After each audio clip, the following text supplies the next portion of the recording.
So I did something crazy. I went on eBay and I spent over $30 for a cheap, some would say junk, multi-tool set from Walmart. And why I bought this was because I actually already have the tool set in another multi-tool right here.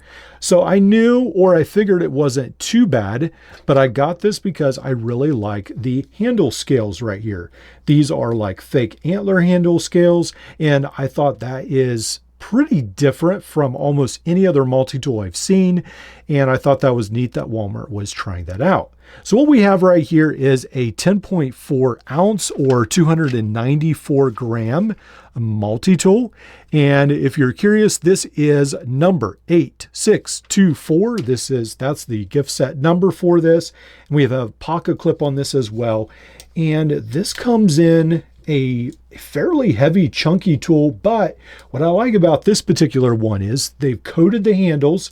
So you've got a serrated blade, you've got a saw, we have these two screwdrivers. The one has the bottle cap lifter, and then it also has that wire stripper as well.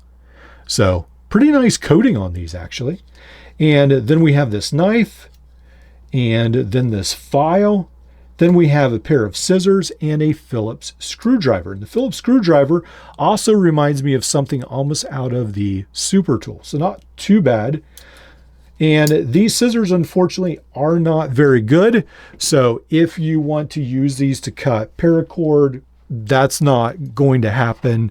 You're going to have to chaw your way through the paracord, unfortunately. So just one of those things. So I did try to cut through. There we go. And it will cut, but it takes a while. So now, so let's go ahead, close this up. So these do have all locking tools. These are all outside tools. And these remind me of like the Free series or on the SOG series as well. You've got spring-loaded pliers. These are very difficult to open, not very smooth at all, but again, it's a very cheap multi-tool. And the pliers actually don't look that bad for the price.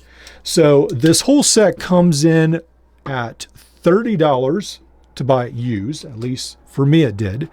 And this is what you get in the set. You get an antler flashlight. Obviously it's not real antler. And then you get this replaceable blade knife. I always find those a little interesting. And then you also get a very generic pouch that looks pretty bad. So those are the options. Now let's go ahead and bring in a couple other tools. And again, there goes my multi-tools. But anyway, so we have this silver set that used to be at Walmart. So Walmart used to have in their display case the multi-force, and then this was the cheaper variant. This went for about $16 or so. And this is the same tool set we looked at, just very shiny.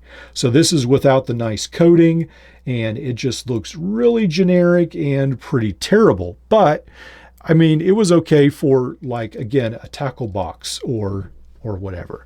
Now, the other variant that Walmart sells under the Mossy Oak name is this huge fishing head variant. And I've seen this come up from time to time, so it seems seasonal. Walmart doesn't always have these in stock. They may have none of these in stock at the moment, but you can find these on eBay still fairly regularly. And there is an Amazon $49 fishing set that I've seen that has a version with black handles and this tool as well. So you get the scissors, get the can opener, bottle cap lifter, Phillips screwdriver, knife, saw, fish to scaler, file of sorts, this thing for your fishing hooks, and then also the ruler as well. So, and this is even larger. So these are all fairly large tools. Again, this one comes in 10.4 ounces, 294 grams. So these are not lightweight by any means. But one of the unique things about this is I feel like Walmart, Mossy Oak, the company in China behind this, they are seeing what works with the consumer. So you can find this general tool, this one right here as well, these are basically the same thing, in many different camouflage patterns. So on AliExpress, on eBay, you can find them, pretty much your more normal camo patterns. And then there are some that are almost more like winter camo patterns as well, which I find unique. That's something that you don't see that much on multi-tools. Now, the tool set itself isn't great, but again, I do like to see multi-tools and companies that are experimenting with them. And I think it's helpful to get feedback, and that would be really neat. I'd be really curious to see which one is actually the most popular. So far, I'm guessing this fishing one out of all these is one of the more popular ones because it seems like I see this more often. But it would be neat to see which one is the most popular with the consumer. So let me know what you think. Is this a viable option down the road? Do you think some companies should come out with real bone or antler handles, just like some of the old time knives? I feel like that's sort of fading away. People aren't as interested in that anymore. Or do you like the idea of camo on a multi-tool, or do you think that's ridiculous? Some people have said, well, then you just lose it, which that makes sense. So let me know below. And I think these are interesting, and I just couldn't resist picking this up.